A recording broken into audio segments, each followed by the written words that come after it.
கடந்த நாளின் தொடர்ச்சியை நம்ம பார்க்க போகிறோம். இறுதியாக இன்னைக்கு தேவனுடைய வார்த்தை, விசுவாசியின் குடும்பமும் ஜெயமுள்ள வாழ்வும், believers family and victorious life.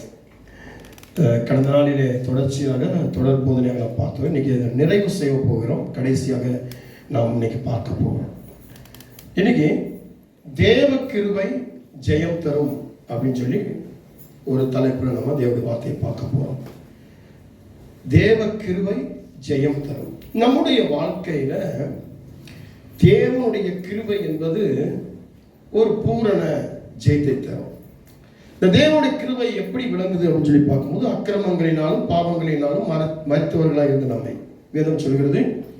ரோமர் 6ஆம் அதிகாரம் 23வது வசனம், பாவத்தின் சம்பளம் மரணம், தேவனுடைய கிருபை வரமோ நம்முடைய கர்த்தராகிய இயேசு கிறிஸ்துவினால் உண்டான நித்திய ஜீவன். கிருபை, தேவனுடைய கிருபை வரமோ நம்முடைய கர்த்தராகிய இயேசு கிறிஸ்துவினால் உண்டான நித்திய ஜீவன்.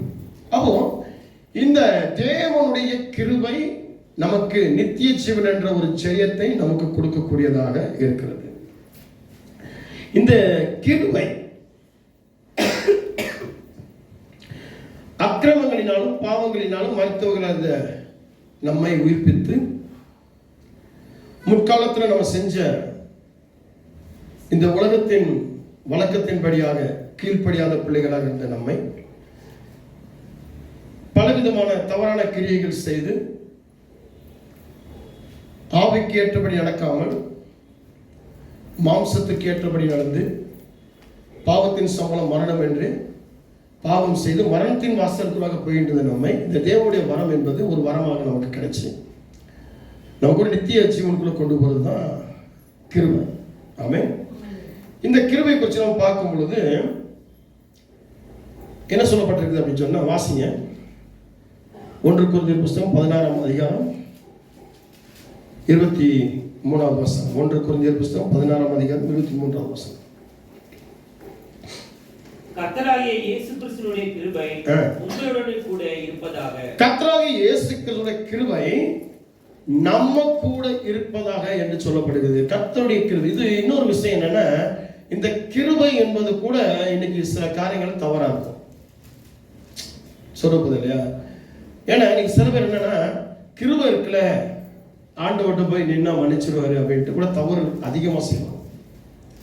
சில பேர் நம்ம பார்த்தீங்கன்னா, தவறு செய்யக்கூடாதுன்னு நம்ம சொல்லி கொடுப்போம், அவங்க தவறு செஞ்சுட்டு வருவாங்க. இதை பேசாதே பேசிட்டு வருவாங்க. ஏன் கேட்டா, இந்த மாதிரி என்னை அவங்க பேசாத, இந்த மாதிரி பேசுற, செய்யாத, இந்த மாதிரி செய்யற அப்படின்னு சொல்லி என்னை ஒரு அழுத்தத்துக்குள்ள கொண்டு போனாங்க, ஒரு மன அழுத்தத்துக்குள்ள கொண்டு போனாங்க. அவங்க சொன்னதுனால நான் அதை செஞ்சுட்டேன்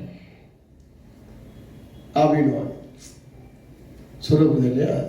காரணம் என்னன்னா, இந்த கிருபை இருக்கின்ற ஒரு தெம்பு, கிருபை இருக்குல்ல, அது நம்ம மன்னிச்சிடும், அது நம்ம நடத்திடும் அப்படின்ற ஒரு அசால்ட்டு. இன்னைக்கு அநேக கிறிஸ்தவர்கள் இப்படி அசால்ட்டா இருக்கிறத குறித்து பார்க்க முடியும். சரியான மன திரும்புதல் இருக்காது, சரியான மனமாற்றம் இருக்காது, சரியான ரட்சிப்பு இருக்காது.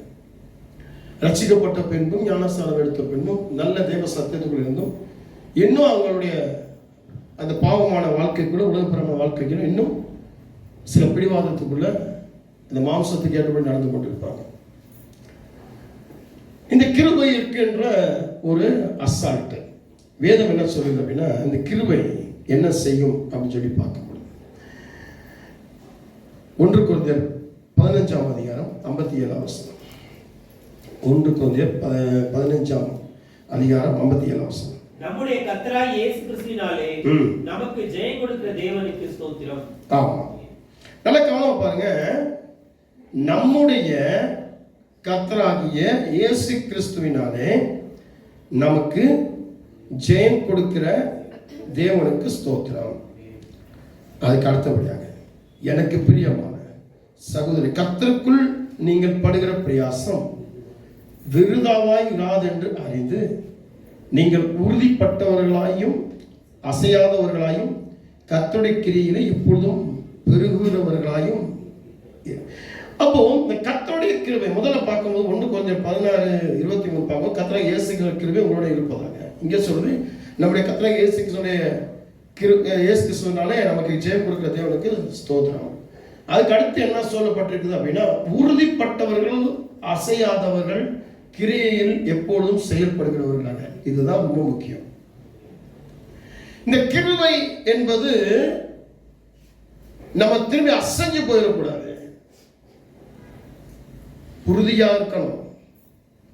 அந்த கிருபை நாளுக்கு நாள் வளரணும். எப்படி வளரணும்? வேதம் சொல்கிறது. கொரிந்தியர் புஸ்தகம் 6ஆம் அதிகாரம், 1 கொரிந்தியர் புஸ்தகம் 6ஆம் அதிகாரத்தை எடுத்துக்கோங்க. 2ஆம் வசனம். பரிசுத்தவான்கள் உலகத்தை நியாயம் தீர்ப்பார்கள் என்று அறியீர்களா? உலகம் உங்களால் நியாயம் தீர்க்கப்படாதிருக்க அற்ப வழக்குகளை தீர்க்க நீங்கள் அபாத்திரரா? ஆமென். இந்த வழக்குகள், தேவையில்லாத வம்புக்கு வழக்குக்கு நீங்க பஞ்சாயத்து செய்யோ பஞ்சாயத்து தலைவராக ஆகக்கூடாது. கடந்த வாரத்தில் சில பேர்கிட்ட நான் பேசும்பொழுது இந்த பஞ்சாயத்து தலைவராக ஆகக்கூடாது, நீங்க அங்கே நிற்கக்கூடாதுன்னு சொன்னேன். கேட்குறீங்களா?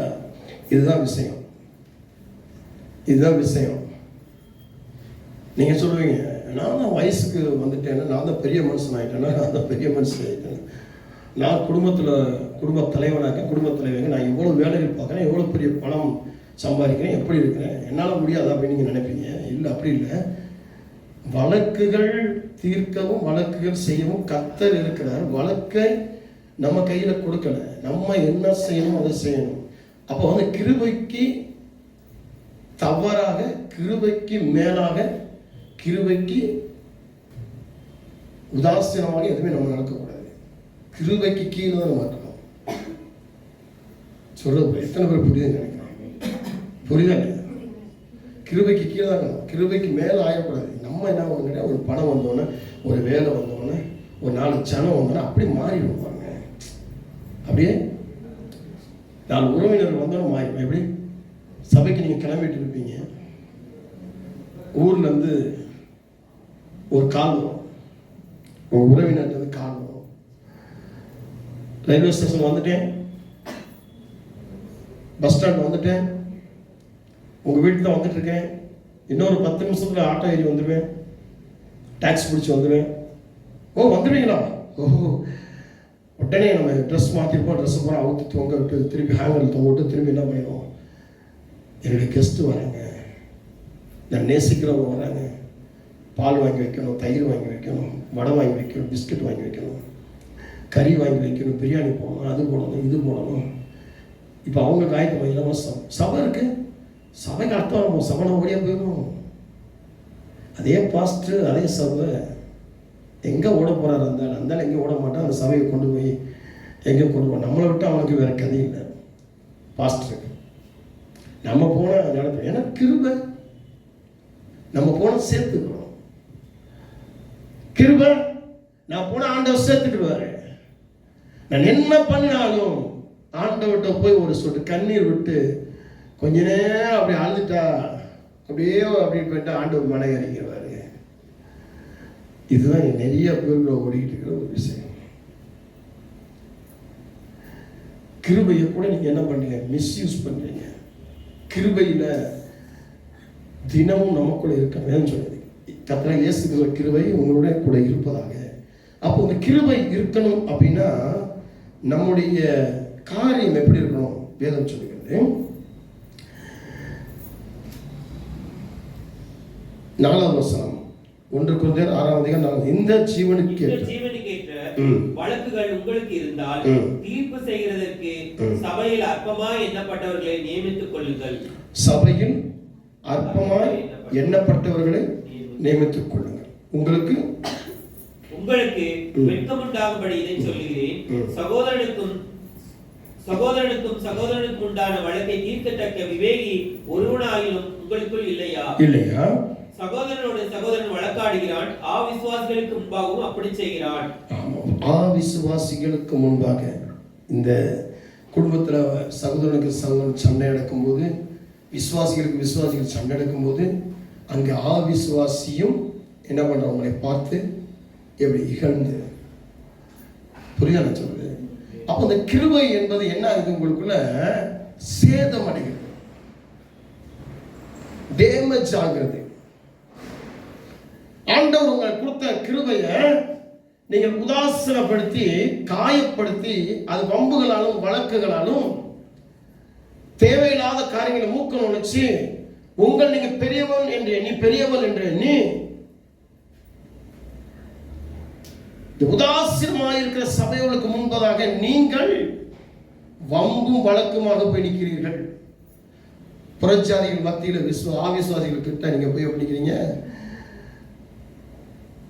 வழக்காடுகிறவர்களாக நிற்கிறீங்க. அப்ப என்ன எனக்குள்ள கிருபை என்பது சொல்லுங்க பார்க்கலாம், அசிங்கப்படுது. இந்த கிருபை இருக்குன்னு ஒரு அசாத்திய நம்பிக்கையினால நீங்க ஓடிட்டு இருக்கீங்க. கிருபை என்பது தகுதியில்லாத உங்களை தகுதிப்படுத்தி மரணத்துக்கு பாவமும் பலவிதமான துரோகமும் செஞ்சு பாவத்தின் சம்பளம் மரணத்துக்கு போயிட்டு உங்களை மறுபடி ஜீவனை கொடுத்து உங்களை மறுபடியுமாக ஜீவ வழியில நடத்தக்கூடிய அந்த தேவனுடைய கிருபை வரம், அந்த ஜீவ வழியை உங்களுக்கு காண்பித்து அந்த நித்திய ஜீவனை கொடுக்கும்படியாக நடத்துறது தான் கிருபை. நீங்க இந்த கிருபையை அசால்ட்டாக உதாசீனமாக அலட்சணப்படுத்தி அதை துக்கப்படுத்தி நீங்க நடந்துகிட்டு இருக்கீங்க. ஆதியாகமம் 6ஆம் அதிகாரம் 8-9 நோவாவுக்கோ கர்த்தருடைய கண்களில் கிருபை கிடைத்தது. நோவாவின் வம்ச வரலாறு, நோவா தன் காலத்தில் இருந்தவர்களுக்குள்ளே நீதிமானும் உத்தமனுமாய் இருந்தான். நோவா தேவனுடைய சஞ்சரித்துக் கொண்டிருந்தான். அப்போ இந்த கிருபை உங்களுக்குள்ள இருக்கு என்று சொன்னால் அந்த கிருபை அதான் வேணும் சொல்லுவாங்க. நம்ம வாஸ்தவம் 1 கொரிந்தியர் 16:23 கர்த்தராகிய இயேசு கிறிஸ்துவின் கிருபை உங்களுடன் இருப்பதாக. 1 கொரிந்தியர் 15:50 வாசிக்கும்போது நம்முடைய கர்த்தராகிய இயேசு கிறிஸ்துவினாலே நமக்கு ஜெயம் கொடுக்கிற தேவனுக்கு ஸ்தோத்திரம் அப்படின்னு பார்த்தோம். அப்போ இந்த இயேசு கிறிஸ்துவின் கிருபை நமக்குள்ள இருக்கும்போது அந்த இயேசு கிறிஸ்துடைய அந்த ஜெயம் நமக்குள்ள விளங்கும் போது நாம எப்படி இருக்கணும் அப்படின்னு சொல்லி பார்க்கும்போது நம்முடைய காலத்துல ஒரு நீதிமானாக ஒரு உத்தமனாக தேவனோடு நடக்கக்கூடிய சஞ்சரிக்கக்கூடிய தேவனோடு நடக்கக்கூடியவர்களாக பேசக்கூடியவர்களாக இருக்கணும். அதான் விஷயமே. கிருபைனா அதுதான். ஆனா நீங்க என்ன பண்ணீங்க, கிருபைய போனா மன்னிச்சிடுவாரு, கொஞ்ச நேரம் சிரிச்சிடுவாரு அப்படின்னு நீங்க அந்த ஆண்டவரை நீங்க தவறா, ஆண்டோடைய சபையை தவறா, ஆண்டோடைய ஊழியக்காரனை தவறா நீங்க சித்தரிச்சுட்டு நீங்க என்ன பண்ணீங்க, கிருபைக்கு புறம்பானவர்களாக நீங்க போயிட்டு இருக்கீங்க. உங்களுடைய ரட்சிப்பை இகழ்ந்து போய்கிட்டு இருக்கீங்க, கைவிடப்பட்டு கொண்டிருக்கீங்க. ஜெபம் பண்ணுறது தேவனுடைய கிருபை கிடையாது, பைபிள் படிக்கிறது தேவனுடைய கிருபை கிடையாது, சர்ச்சுக்கு வந்துட்டு போறது லேட்டா வந்துட்டு சீக்கிரமா போறது தேவனுடைய கிருபை கிடையாது. தேவனுக்கு உத்தமனாக, தேவன் கொடுத்த இந்த உலகத்தில் நீங்க உத்தமனாக, தேவன் கொடுத்த உங்களுடைய அதிகாரத்தில் உத்தமனாக, ஆணவம் இருக்கக்கூடாது, போட்டிகள் இருக்கக்கூடாது, பொறாமைகள் இருக்கக்கூடாது, வம்புகள் இருக்கக்கூடாது, வஞ்சனைகள் இருக்கக்கூடாது. நீங்க எல்லா இடத்துலையும் எப்படி இருக்கணும், ஒரு வள்ளி காட்டக்கூடிய ஒரு வள்ளியானவர்களாக, ஒரு வாசனை வீசக்கூடியவர்களாக, ஒரு வெளிச்சம் தரக்கூடியவர்களாக காணணும். அவங்க செஞ்சுட்டாங்க, அதனால நானும் செஞ்சேன். கிறிஸ்துவை அறியாதவர்கள் அவங்க பாவம் பண்ணாங்க, அதனால நானும் பாவம் பண்ணேன். அவங்க நல்லாத்தானே இருக்கிறாங்க, அவங்க அழிச்சா போயிட்டாங்க. இப்படிதான் நிறைய நம்ம சொல்லுவோம். நான் செஞ்சா மட்டும் என்ன பெரியது? ஏன் கிறிஸ்தவர்கள் எத்தனை கிறிஸ்தவர்கள் செஞ்சிருக்கிறாங்க, எத்தனை ஊழியக்காரர் செஞ்சிருக்கிறாங்க, எத்தனை ஊழியக்கார மனைவி பிள்ளைங்க செஞ்சிருக்கிறாங்க. அவங்களாம் நல்லா இருக்கும் போது நான் மட்டும் என்ன? இப்படியா நம்ம பேசிக்கிட்டு இருக்கோம். வேதம் சொல்லுது, நீதிமானும் உத்தமனும் தேவனோடு சஞ்சரித்துக் கொண்டிருந்தான். கிருபை தான் ஆரம்பிக்குது. பைபிள்ல கிருபை என்ற வார்த்தை இங்கதான் ஆரம்பிக்குது. அப்போ இந்த கிருபை என்பதுக்கு என்ன அப்படின்னா, தயவு, ஆற்றல், திறமை, வல்லமை. அப்போ இந்த கிருபை உனக்குள்ள இருக்கும்போது உனக்குள்ள அந்த தயவு இருக்கணும், இரண்டாவதாக ஆற்றல் இருக்கணும், மூன்றாவதாக திறமை இருக்கணும், அடுத்தபடியாக வல்லம் இருக்கணும். புரியல நான் சொல்றது? நீ கிருபையில் இருக்கிற அப்படின்னா, கிருபையில நீ இருக்கிறன்னு சொன்னா, அப்போ நீ உத்தமத்தில் இருக்கிற, தேவனோடு செஞ்செடுத்து கொண்டு இருக்கிற, அப்போ உனக்குள்ள என்ன இருக்கணும்? தயவு இருக்கணும், ஆற்றல் இருக்கணும், திறமை இருக்கணும், வளம் இருக்கணும். அப்போ இந்த தயவு என்பது என்ன? வேதம் சொல்கிறது, கிருபை என்பது தகுதியற்றவர்கள் மீது தேவன் காட்டும் தயவு, அல்லது தகுதி அற்றவர்கள் மீது அவர் காட்டும் கருணை. அதான் தயவு சொல்லப்பட்டிருக்கு. தயவுக்கு அப்படின்னா என்ன அர்த்தம் அப்படின்னா, எதிர்பாராமல் மற்றவருக்கு செய்யும் நற்செயல். இதான் விஷயம். எதிர்பாராமல் இப்போ நான் செஞ்சிருக்கிறேன் அப்படின்னா, என்னுடைய ஊழியத்திலேயோ சில காரியங்கள் நான் செஞ்சிருக்கேன் அப்படின்னா, எதிர்பாராமல் செஞ்சேன். எதிர்பாராமல் இன்னைக்கு கூட ஊழியம் பண்ணேன் அப்படின்னா, எதிர்பாராமல் தான் நான் செஞ்சிருக்கேன். அந்த எதிர்பாராமல் செய்யறதுனால தான் இன்னைக்கு நிறைய ஊழியக்காரங்க பேசும்போது, நான் 500 பேருக்கு முன்னாடி தான் மெசேஜ் கொடுப்பேன், 1000 பேருக்கு மேலே மெசேஜ் கொடுப்பேன், 10,000 பேர் தான் என் சபைக்கு வரணும், என் சபை இப்படி இருக்கணும், சபை சொந்த சபை இருக்கணும் அப்படின்னு சொல்லி எதிர்பார்க்கணும். ஆனால் நான் எதிர்பாராமல் நான் செய்ய வேண்டிய கடமையை நான் செய்கிறேன். இதுதான் தயவு. கர்த்தராகிய இயேசு கிறிஸ்து கூட எப்படி தயவு இந்த கருணையை காட்டினார் அப்படின்னு சொல்லி பார்க்கும் பொழுது, நீங்கள் திரும்பி வந்து அவருக்கு நீங்கள் செஞ்சிருவீங்க, பண்ணிடுவீங்கன்றதுலாம் அவர் எதிர்பார்க்கல. கிருபைன்றது உங்களுக்கு மாத்திரம்தான். சொல்லப்படுது இல்லையா? சொல்லப்படுது. இதான் கருணைங்க, இதாங்க தயவு. எதிர்பாராமல் செய்கிறது, எதிர்பாராமல் மற்றவர்கள் செய்யும் நற்செயல். அவன் அடுத்து நற்குணம் உடையவன், மேலானவன், உயர்ந்தவன், பெருமதிப்பு பெற்றவன், உடல் லட்சணம் உடையவன். இதெல்லாம் இந்த கிருபைக்குள்ள வருது. என்ன இருக்கணும்? நற்குணம் இருக்கணும், மேலான காரியம் இருக்கணும், உயர்ந்த நிலை இருக்கணும். உயர்ந்த நிலை, மேலான நிலை. நீங்கள் பெரிய பணக்காரனாக இருக்கணுன்றது, உங்களுடைய குணத்தில் ஒரு உயர்வு இருக்கணும், உங்களுடைய அன்புல உயர்வு இருக்கணும். நாளைக்கு நீங்கள் இந்த சிலவை செய்வாங்க தமிழ்நாட்டு பக்கம் சில விஷயங்கள். என்ன விஷயம்னா, ஒரு கல்யாணம் நடக்குது அப்படின்னு சொன்னால், கல்யாணம் நடக்குது அப்படின்னா, காது குத்து வைக்கிறாங்க அப்படின்னா எதிர்பார்த்து செய்வாங்க. நான் உனக்கு 10,000 ரூபா கொடுக்குறேன், 10,001 ரூபா. என் வீட்டில் செய்யும்போது நீங்கள் 21,001 ரூபா கொடுத்துருவாங்க. நான் அவனுக்கு செஞ்சுருக்கேன், அவன் பத்திரிக்கை வச்சுருக்கேன், அவன் பேரை போட்டிருக்கேன், அவன் கொடுக்கலாம் பாரு அப்படின்னு எதிர்பார்ப்புகள் இருக்கும். இன்றைக்கும் தமிழ்நாடு பக்கம் இருக்குது. இன்றைக்கும் நிறைய தமிழர்கள் இடத்துல அந்த காரியங்களை வச்சு பார்க்க முடியும், நிறைய புரட்சிகளை எடுத்து பார்க்க முடியும். கிறிஸ்துவோடைய காரியங்கள் மட்டுமே எதிர்பாராது. இந்த உயர்ந்தவன் என்பது என்ன அப்படின்னா, உன்னுடைய குணத்தில் உயர்வு இருக்கணும், உன்னுடைய தன்மையில் உயர்வு இருக்கணும், உன்னுடைய நடத்தையில் உண்மை இருக்கணும், உன்னுடைய பேச்சில் உயர்வு இருக்கணும், உன்னுடைய காட்டுகிற ஒவ்வொரு அசைவனும் உண்மை, அந்த உயர்ந்த நிலையை காட்டணும். சில பேர் பார்த்தீங்கன்னா ஒன்றும் தெரியாத மாதிரி, எனக்கு அது தெரியாதே. கடந்த நாளில்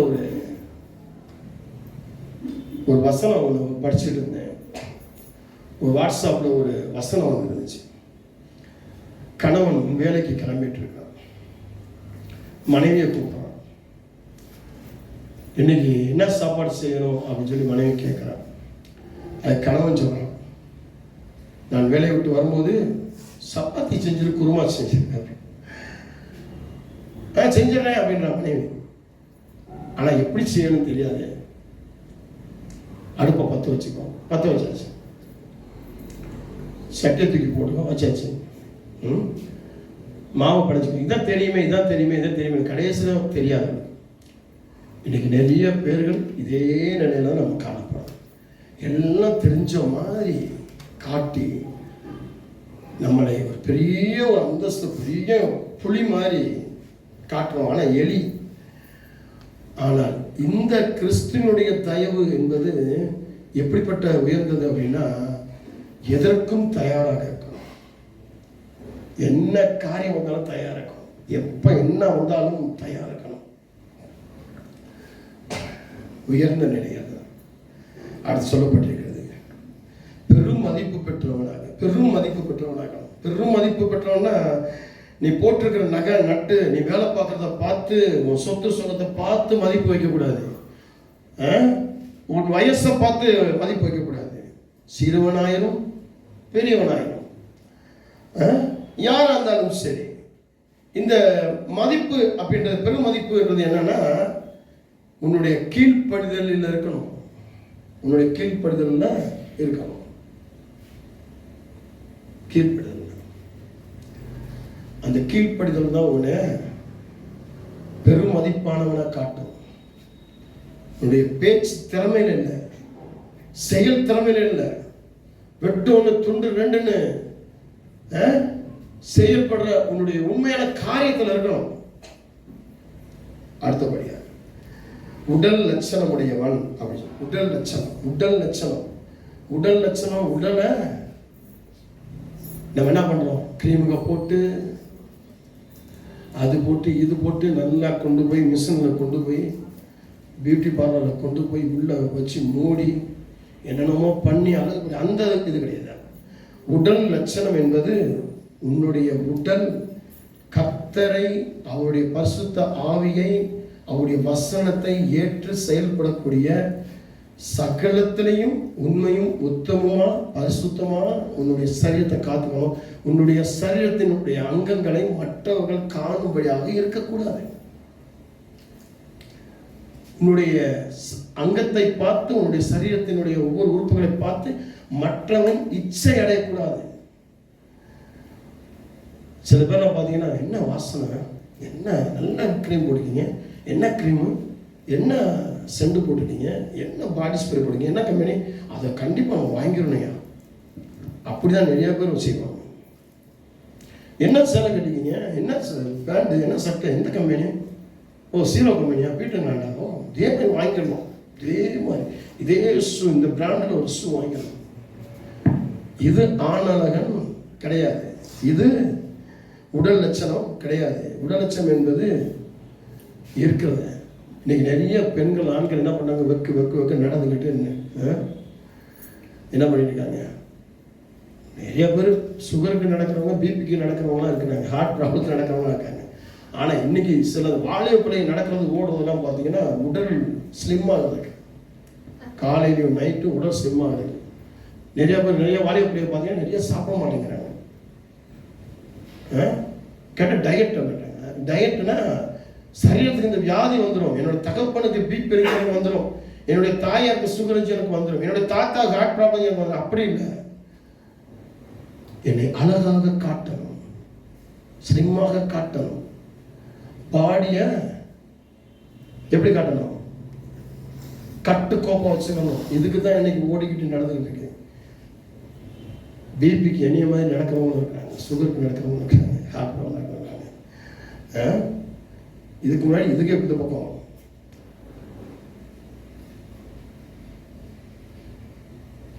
இன்னைக்கு நிறைய பேர் என்ன பண்ணிட்டாங்க? கல்ச்சர்ஸ் மறந்து போயிட்டாங்க. இருக்கீங்களா? ஆமென். கல்ச்சர்ஸ் மறந்து போயிட்டாங்க. கொஞ்சம் அந்த தயவுலேருந்து வெளியே போயிட்டாங்க, கிருபையிலிருந்து வெளியே போயிட்டாங்க. தயவை மறந்து போயிட்டாங்க. கிருபை உத்தமமாக்கணும், கிருபை பரிசுத்தமாக்கணும், கிருபை எப்படி இருக்கணும்? நல்ல நடத்தையாக இருக்கணும். வேதம் சொல்லுகிறது 1 கொரிந்தியர் புத்தகம் 6ஆம் அதிகாரம் 10, 11, 12 வாசிங்க. இதுல 9 வாசிங்க. அநியாயக்காரர் தேவனுடைய ராஜ்யத்தை சுதந்திரிப்பதில்லை என்று கேளுங்க. அநியாயக்காரர் தேவனுடைய ராஜ்யத்தை சுதந்திரிப்பது இல்லை என்று அறியீர்களா? வஞ்சிக்கப்படாதீர்கள். முதல்ல இத விஷயமே சொல்லப்பட்டிருக்குது. தேவனுடைய ராஜ்யத்தை யாரு காண முடியாது? அநியாயக்காரர். கிருபையில இருந்தீங்கன்னா அநியாயம் உங்களுக்குள்ள வராது. கிருபையில இல்லைன்னு சொன்னா அநியாயம் வந்துடும். ஆமென்.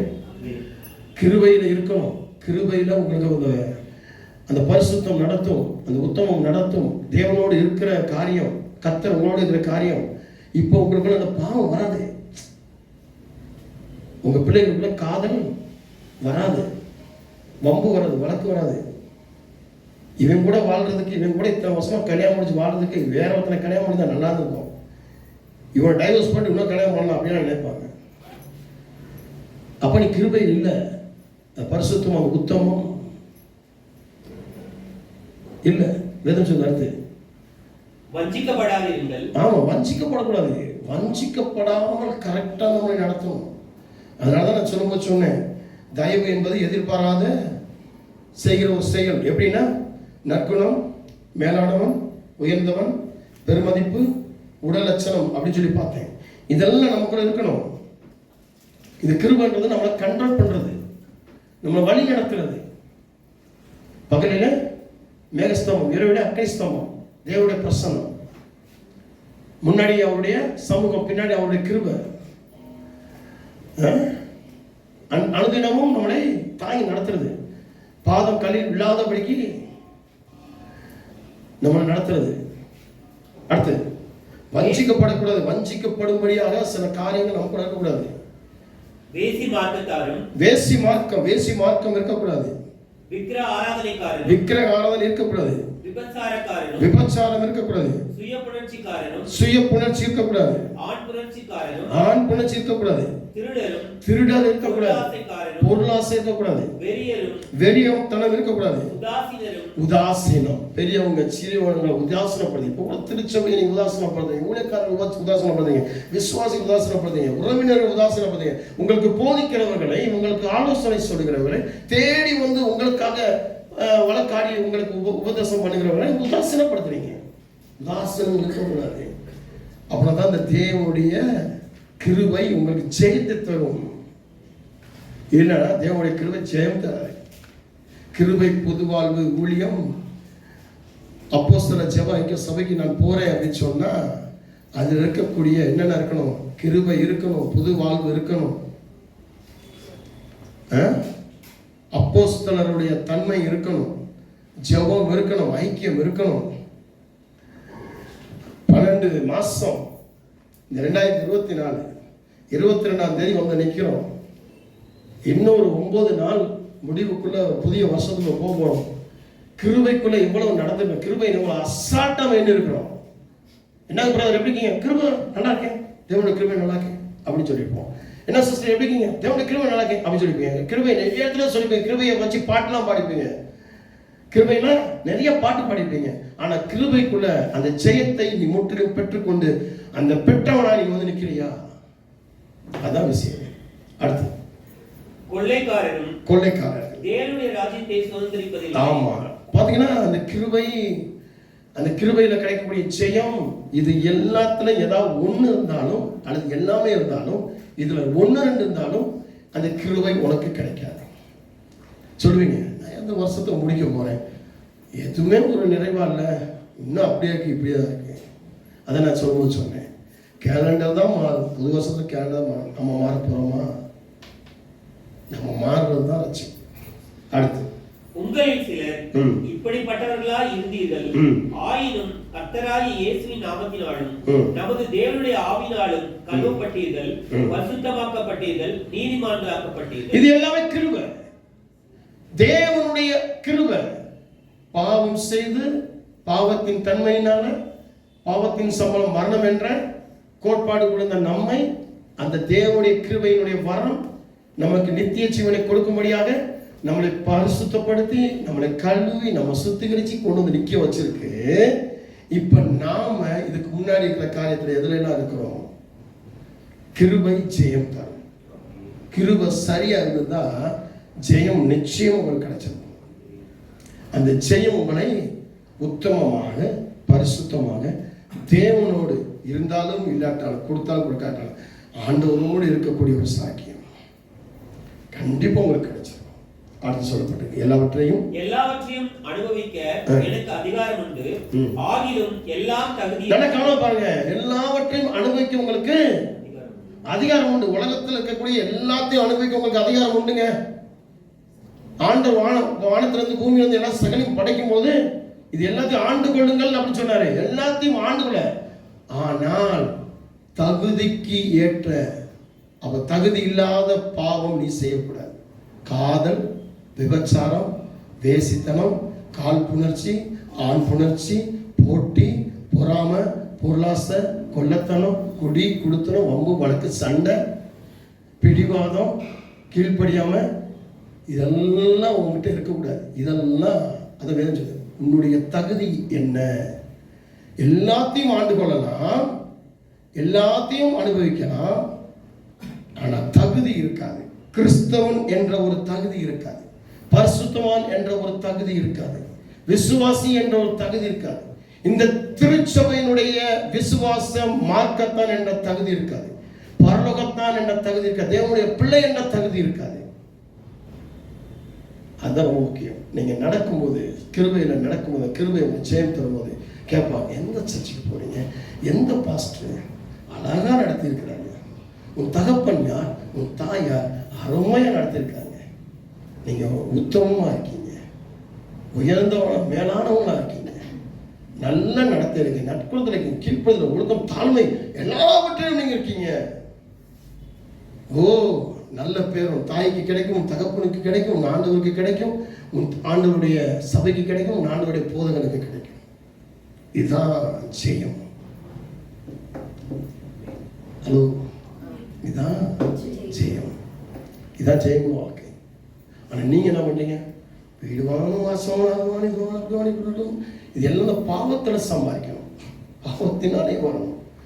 கர்த்தருக்காக ஏதோ உங்களுக்கு ஒரு அர்ப்பணம் செய்ய முடிச்சா ஒரு நேரத்தை, கேரள சர்வீஸுக்கான நேரத்தை, ஆராதனைக்கான நேரத்தை, சிவத்துக்கான நேரத்தை, வேத படிக்கிற ஆராதனை நேரத்தை, உபவாசத்துக்கு. இந்த வருஷம் பாருங்க, முடிக்க போறோம் 12 மாசம். இந்த 12 மாசத்துல ஆண்டவருக்காக எதை நீங்க இழந்து கொடுத்துருக்கீங்க, ஆண்டவருக்காக நீங்க இழந்ததை ஆண்டவருக்காக கொடுத்து இரட்டிப்பாக கர்த்தர் கொடுப்பார். நிச்சயமா கொடுப்பார். நீ கொடுத்திருந்தால். இல்லைன்னு சொன்னா உங்க வீட்டுக்குள்ள தரித்திரம் இருக்கும், வறுமை இருக்கும், பலவீனம் இருக்கும், சண்டை இருக்கும், முறுமுறுப்பு. ஏன்னா ஜெயம் இருக்காது. அங்கே உயர்ந்தவர்களாக இருக்க மாட்டீங்க, நல்ல குணமுடையவர்களாக இருக்க மாட்டீங்க, கெட்ட குணமுடையவர்களாக, மேலானவர்களாக இருக்க மாட்டீங்க, உயர்ந்தவர்களாக இருக்க மாட்டீங்க, கீழானவர்களாக, சிறுமையானவர்களாக, அசிங்கப்பட்டவர்களாக, பெரியவங்களாக, வயசானவர்களாக இருந்தாலும் உங்க வீட்டை மதிப்பு இழந்து போயிருப்பீங்க. காரணம் என்னன்னா கிருபை, தேவனுடைய கிருபை சேர்ந்து. அதுதான் கிருபை தான் நம்மளோட அந்தஸ்து. வேதம் சொல்லி பாருங்க, எல்லாவற்றையும் அனுபவிக்க எனக்கு அதிகாரம் உண்டு, அதிகாரம் உண்டு, ஆகிலும் என்னால் எல்லாம் தகுதியா இருக்காது, எல்லாவற்றையும் அனுபவிக்க எனக்கு அதிகாரம் உண்டு, அனுபவிக்க ஆகிலும் நான் ஒன்றிற்கும் அடிமைப்பட மாட்டேன். அடிமைப்பட மாட்டேன் விஷயம், அடிமைப்பட மாட்டேன்.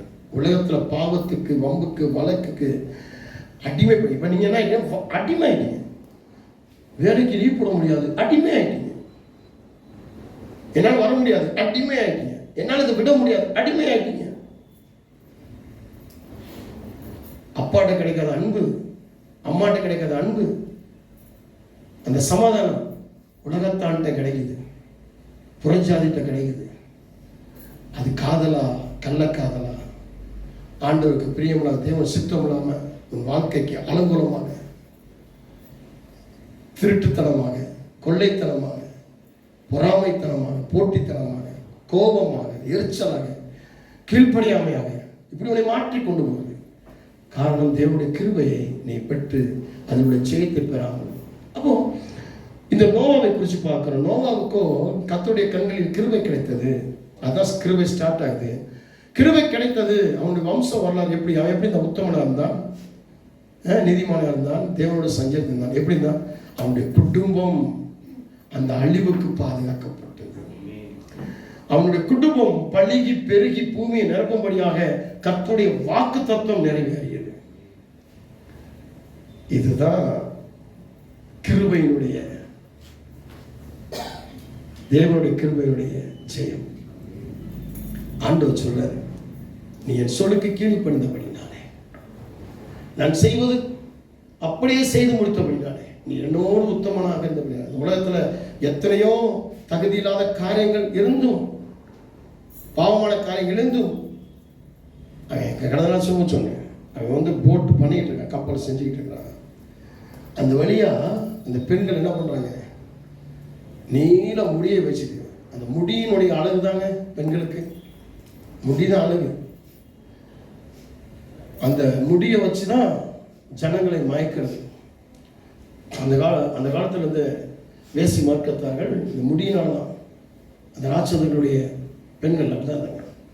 அவங்க தண்ணி பிடிக்க போகிறது, அவன் போட்டை எடுத்து கப்பல் பண்ணிகிட்டு இருக்கான்.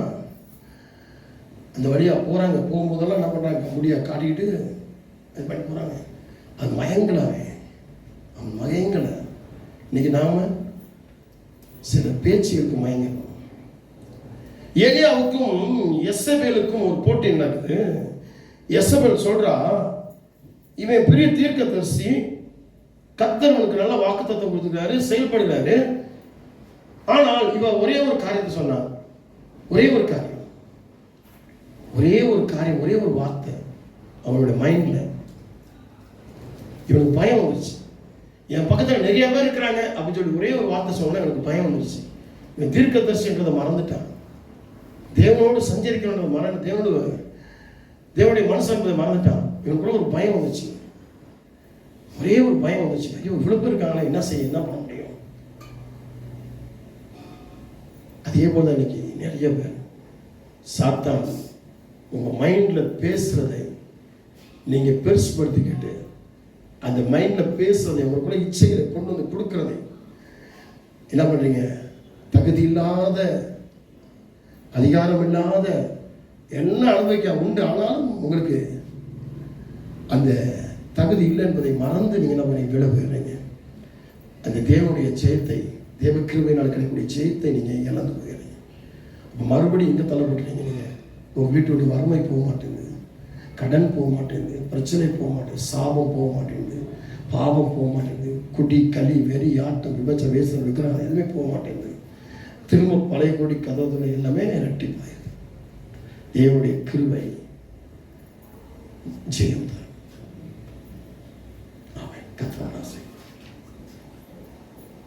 இந்த வருஷத்துடைய கடைசி போதகம் என்னுடைய போதகம். இனி அடுத்த வருஷத்துலாம் போதகத்தை நான் சந்திக்க முடியும். அவன் கர்த்தரை ஆசீர்வதிப்பார். கர்த்தரை ஜெபிப்போம். அன்பின் பரலோகத்தின் பிதாவே, இந்த நல்ல அருமையான ஆசீர்வதிக்கப்பட்ட இந்த 2024 வருஷத்தினுடைய இறுதி காலங்களிலே, இறுதி நாட்களிலே விசுவாசியின் குடும்பமும் ஜெயமுள்ள வாழ்வும் என்ற தலைப்பின் கீழாக ஆண்டவரே ஜெயத்தை குறித்து நாங்கள் பார்த்தோம். முதலாவது இயேசு கிறிஸ்துவின் ரத்தம் ஜெயம் தரும், ஜெபம் ஜெயம் தரும், விசுவாசம் ஜெயம் தரும், தேவன் கிருபை ஜெயம் தரும் என்று சொல்லி ஒரு 4 விதமான ஆண்டவரே பாயிண்ட்களை நாங்கள் பார்த்தோம். இன்னைக்கு அநேகர் ஜெயம் இல்லாமல் இந்த உலகத்தில் ஒரு பாதிக்கப்பட்ட ஜனமாக வாழ்ந்து கொண்டிருக்கிறார்கள். அதனுடைய உணர்வு ஒவ்வொருவருக்கும் உண்டாகட்டும். ஜெயம் பெற்று ஜெயமுள்ள பிள்ளைகளாக வாழட்டும். தேவனால் பிறப்பதால் உலகத்தை ஜெயிக்கிற ஜெயம் என்று சொல்லி வேதம் சொல்லுற அப்படின்னாலே ஒவ்வொருவரும் தேவனால் பிறக்கட்டும், பரிசுத்தாவினால் பிறக்கட்டும், தேவனுடைய வார்த்தையினால் பிறக்கட்டும்.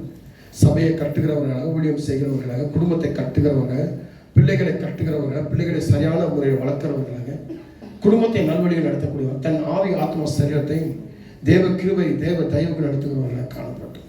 எதுவும் நாளைக்கு எனக்கு வரும் என்று சொல்லி எதிர்பாராமல் செய்யட்டும், தொடர்ந்து நடத்தட்டும். ஒவ்வொருவரையும் ஆசிர்வதிங்க. இந்த பழைய வருஷத்தில் இத்தனை நாள் உங்களை காத்து வந்தது போல புதிய வருஷத்தையும் ஆசிர்வதிக்கிறார். எல்லா துதிக்கான மகிமையும் உங்களை இயேசுவின் நாமத்தில் ஜெபிக்கிறேன். சொந்த பிதாவே, ஆமென். கர்த்தர் உங்கள் அனைவரோடும், கர்த்தர் உங்களை ஆசிர்வதிப்பார். God bless you.